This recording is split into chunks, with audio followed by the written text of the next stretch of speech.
Halo semuanya, kembali lagi di YouTube channelnya Action Racing dan bisa kalian lihat mobilnya sudah pindah ke tempatnya Om Amin di Jalan Bangka Kemang, Jakarta Selatan.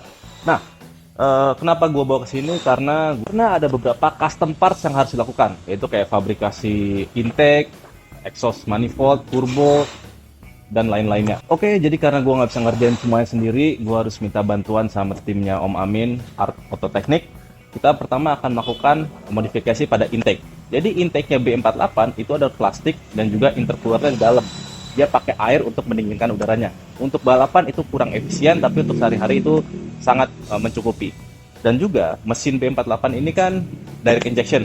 Kita harus ngebuat port injection. Jadi injektornya ada di intake manifold, bukan langsung ke combustion chamber. Itu yang akan kita lakukan pertama. Lalu yang kedua, kita mau upgrade turbonya juga, karena turbonya B48 kan cukup kecil ya buat harian. Kita ganti yang agak gede. Nanti gua kasih tahu caranya bagaimana kalian memilih turbo sizing yang bagus, jadi nggak nge-lag, nggak ketekor juga tenaganya, mumpuni lah. Jadi kalau misalkan kalian memilih turbo itu jangan sembarangan, jangan cuma ngeliat karena gede terus kayak kata orang bagus. Kalian harus memperhitungkan namanya compressor map. Jadi efisiensi turbo itu sangat bermanfaat dari respons throttle, peak power, dan juga respons turbonya biar nggak ngelek-ngelek amat. Oke, langsung aja kita mulai kerjain. Kita mulai dari intake manifold.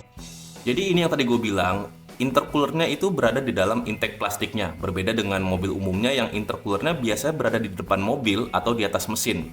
Nah, inilah salah satu yang menurut gue kurang efisien karena selang-selang air seperti ini gampang banget retak dan juga menyebabkan kebocoran air. Oke teman-teman, ini adalah intake standarnya B48. Bisa kalian lihat dari plastik. Dan juga throttle-nya sudah drive by wire ya, jadi nggak pakai kabel, DBW. Nah, yang menariknya adalah di dalam intake ini itu ada intercooler dalam sini. Jadi selang-selang ini tuh isinya air masuk dari radiator dan mendinginkan intercoolernya. Buat harian sih itu efisien, tapi kalau buat balap gue masih lebih suka intercooler yang kena angin atau air to air. Jadi bisa kalian nanti bentuknya juga besar banget karena di dalamnya ada intercooler, dan ini tinggal nempel gini aja. Ya, kurang lebih seperti ini. Jadi sekarang kita akan custom intake. Jadi nggak ada intercoolernya, dari aluminium, dan juga injektor akan kita pindah di sini biar lebih efisien dan lebih simple. Kalau kayak gini kan banyak selang-selang air ya, rentan banget untuk bocor. Jadi kita pakai yang biasa aja. Oke? Mesin BMW B48 ini itu tidak punya termostat. Dia punya namanya nih, termostatnya elektronik. Heat management, gede banget ya. Pokoknya intinya sih sama, dia cuma mengatur flow air itu kalau udah panas baru sirkulasi, mempercepat mesin lebih panas juga dan menjaga temperatur. Tapi kalau aplikasi ini kita pakai buat balap cukup repot karena banyak output input yang harus kita tambahin lagi. Dan gua akan merubah mobil ini menjadi konvensional, jadi termostatnya kayak mobil biasa. Gimana caranya? Gampang aja, kita tinggal bikin plat yang ukuran sama, diameternya sama, nanti akan masuk cooler langsung ke radiator, jadi tidak pakai elektronik seperti ini. Jadi nanti kita akan bikin plat untuk nutupin lubang ini jadi satu ya, platnya panjang gitu, tebel. Titik lubang ini ada 5 baut. Ini yang belakang bukan nih, karena kalian bisa lihat ya bagaimana cara mengetahui lubang atau enggak. Perbedaan tingginya aja nih, ini lebih tinggi, ini lebih rendah. Oke, kita bikin. Nanti yang ini kita tutup, karena kan untuk transfer heat aja, ini kita tutup, jadi water outletnya pakai yang ini. Sekarang platnya udah jadi kayak gini, tebel aja ya, sekitar 20 mili tebelnya. Terus ini flat kosong, nanti kita akan bumpet yang sana, langsung kita tempel aja platnya. Nanti kita las lagi ini buat outlet ke radiator. Oke, sekarang adaptornya sudah jadi. Jadi nanti dari lubang ini akan keluar satu pipa atau nipple, kita masih belum tahu. Nah, keluar ini adalah water outlet dari mesin yang menuju kembali ke radiator untuk didinginkan kembali sebelum masuk lagi ke dalam mesin. Ya, agak ribet dengernya, cuman ya ini adalah jalur keluarnya air dari mesin untuk didinginkan kembali. Intinya lah seperti itu. Ada satu update lagi yang lupa gua informasikan, adalah gua merubah power steering mobil ini menjadi elektrik. Ini dia. Tuh. Mana. Ini dia. Jadi electric power steeringnya tetap pakai hidrolik, itu gua pakai punya Volvo. Karena elektrik itu ada dua tipe dan ada 3 varian. Jadi 2 tipe adalah full elektronik, nggak ada fluidnya, satu masih ada fluidnya, masih hidrolis kayak yang gue pakai ini. Dan juga ada yang nempelnya di kolom setir, ada yang eksternal seperti ini. Jadi ini dia power steeringnya yang gue pakai punya Volvo. Karena gue mikirnya adalah gue pengen mesin ini sesimpel mungkin. Jadi fan beltnya cuma satu, dari puli ke water pump dan nanti ke alternator. Jadi satu lingkaran gini aja, nggak usah pusing. Dan electric power steeringnya juga jalurnya gampang. Gue taruh di depan biar gue diagnosa lebih gampang juga dan bikin jalur gampang. Jadi tinggal dari sini masuk ke track steer. Mudah-mudahan berhasil dan mudah-mudahan tidak kendala, karena sebenarnya gue agak menghindari sesuatu yang elektronik, tapi gue pengen sekali keep up atau ya wawasan gue bertambah lah dengan teknologi yang baru ini. Seperti biasa, semuanya kita mulai dari sebuah karton ataupun kardus yang kita bentuk menyerupai lubang intake. Lalu di sini teman gua Pepe atau Bang Freddy bisa dipanggilnya, dia nanti akan motong dari plat yang ketebalan sudah ditentukan dari dia lah, hitung-hitungannya dia. Dan juga setelah dibentuk dan dipotong nanti akan diporting, dihaluskan dan segala macem. Langkah-langkahnya banyak banget, makanya gue juga nggak berani ngerjain sendirian karena gue kurang pengalaman dalam ngelas aluminium seperti ini ya, apalagi bentuk-bentuk intake. Kalau salah itu bisa menyebabkan intake-nya pecah, retak, dan juga kehilangan power.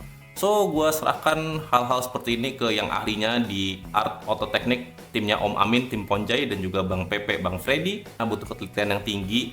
Ya bisa dibilang sekitar 4 hari atau 1 minggu lah, intake ini akan selesai. Sekarang intake-nya sudah hampir jadi. Udah ada runnernya nih, kita udah bikin. Dalamnya mengikuti dari lubang intake cylinder head-nya. Jadi nggak kecil dan nggak terlalu besar, kita ngikutin yang pas saja. Modelnya akan kotak seperti ini. Nanti kita akan tambahin injektornya di sebelah sini ya, 1, 2, 3, 4 belakang, jadi kayak mobil standar lah, karena injektornya B48 ada di lubang yang kecil ini nih. Mana sih, mana ya, oh ya di sini, dalam sini nih. Nah di sini injektornya, ini nanti kita akan tutup, lanjut ke sini lagi. Terus ada beberapa di bagian air, karena mesin ini nggak punya thermostat, ada namanya heat management. Nanti gue kasih lihat. Kita harus bikin tutupan plat di blok mesinnya untuk water outlet, balik lagi ke radiator sebelah sini. Jadi kan kita akan merubah mesin ini menjadi port injection, alias injektornya ada di lubang port intake manifold. Nah, kita harus membutuhkan namanya fuel rail. Nah, fuel railnya ini gue pakai dari BMW M40 ya, BMW yang lama, dan gue ngeliat jarak lubang injektornya itu pas banget dengan runnernya B48. Jadi kita pakai teknologi yang lama nih, daripada kita bikin mahal, cari aja di Kampakan M40 sama. Terus injektornya gue pakai punya Ford, orang biasanya ini bilangnya Big Giant ya, yang apa Green Giant apa Big Giant gitu gue lupa. Ini sekitar 440 cc, kemungkinan sih cukup, tapi kalau nggak cukup nanti kita upgrade lagi. Dan nanti posisinya akan jadi seperti ini. Nah, kurang lebih seperti ini. Injektornya akan nembak di portnya, langsung masuk ke valve atau klep, baru ke ruang bakar. Dan nanti tinggal kita bikin dudukannya aja, kurang lebih seperti ini, dan jaraknya juga sama. Tapi yang harus diperhatikan kalau bikin port injection adalah kalau kita bikin port injection custom alias bikin-bikinan, kita harus tahu sudut kemiringan dari injektornya nembak ke klepnya. Tidak boleh terlalu lurus, tidak boleh terlalu miring juga, jadi harus pas banget. Karena kalau misalkan nanti salah nyemprotnya, bisa nyemprot ke dinding port, bisa nembak ke bawah klep dan segala macam. Jadi semburan bensinnya itu kurang bagus. Itu yang harus kita perhatikan kalau bikin custom intake. Untuk throttle bodinya, gue pengen upgrade menjadi drive by wire juga. Kenapa seperti itu? Awalnya gue takut banget dengan yang namanya teknologi ya. Kalau rusak itu ribet lah, diagnosanya dan segala macam bla bla bla. Faktor errornya tuh banyak. Tapi setelah gue pelajarin, gue udah punya ECU yang cukup lumayan canggih. Tapi gue nggak manfaatkan semua fitur yang ada di ECU itu.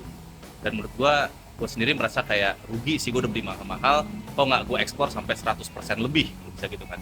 Jadi gue akan pakai drive by wire, fungsinya apa, nanti gue akan detailin kelebihannya apa aja dan kekurangan apa aja. Tapi untuk mesin kita sekarang ini, gue ada 2 opsi.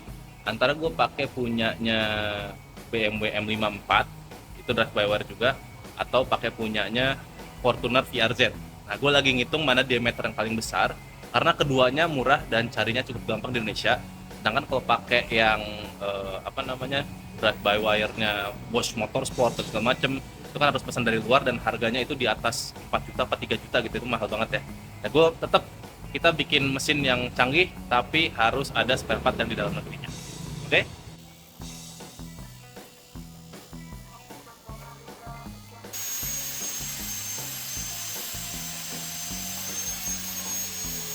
Oke guys, pada sisi intake ini udah jadi semua, intake-nya dan juga pipingnya. Dan bisa kalian lihat di sini gue menggunakan throttle body dari Ford Bara. Nah, kenapa Ford Bara? Ternyata setelah gue hitung ukuran itu 72 mm, sedangkan Pajero atau Fortuner itu masih di angka 60-an.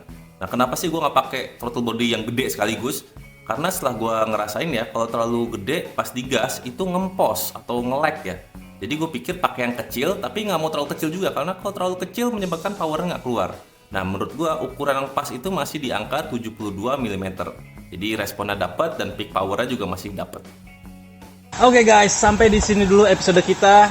Semoga informasi yang gue kasih tahu itu bermanfaat buat kalian, dan juga kalau misalkan ada kesalahan-kesalahan kata atau gue salah kasih masukan, tolong info gue di komen bawah biar gue juga bisa improve dan gue bisa tahu kesalahan gue apa. Jadi gue bisa memberikan informasi yang lebih akurat lagi, dan juga masukan kalian itu pasti akan gue terima.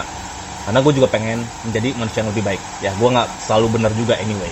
Dan juga buat teman-teman yang udah ngasih gue input, Bang, nonton videonya Papadakis bang, dia bikin B58, terus videonya vehicle DIY, dia juga bikin G20 dan segala macem. Thank you banget udah kasih gue masukan dan kasih gue referensi. Langsung gue tonton videonya, dan juga gue langsung kasih catatan mana aja yang harus gue lakuin dan mana yang jangan gue lakuin. Serta ada yang ngasih videonya Michael Esa juga ya, walaupun nggak terlalu detail, tapi gue bisa dengerin perkataan mereka dari telepon. Jadi ada satu situasi di mana Michael Esa telepon mekaniknya Papadakis, dan disitu gue dengerin tuh apa aja kesalahan dan apa aja yang jangan dilakukan. Oke, thank you banget buat masukannya, dan juga semoga kembali lagi bermanfaat buat kalian ya. Sampai jumpa di episode berikutnya. I see you next time. Bye bye.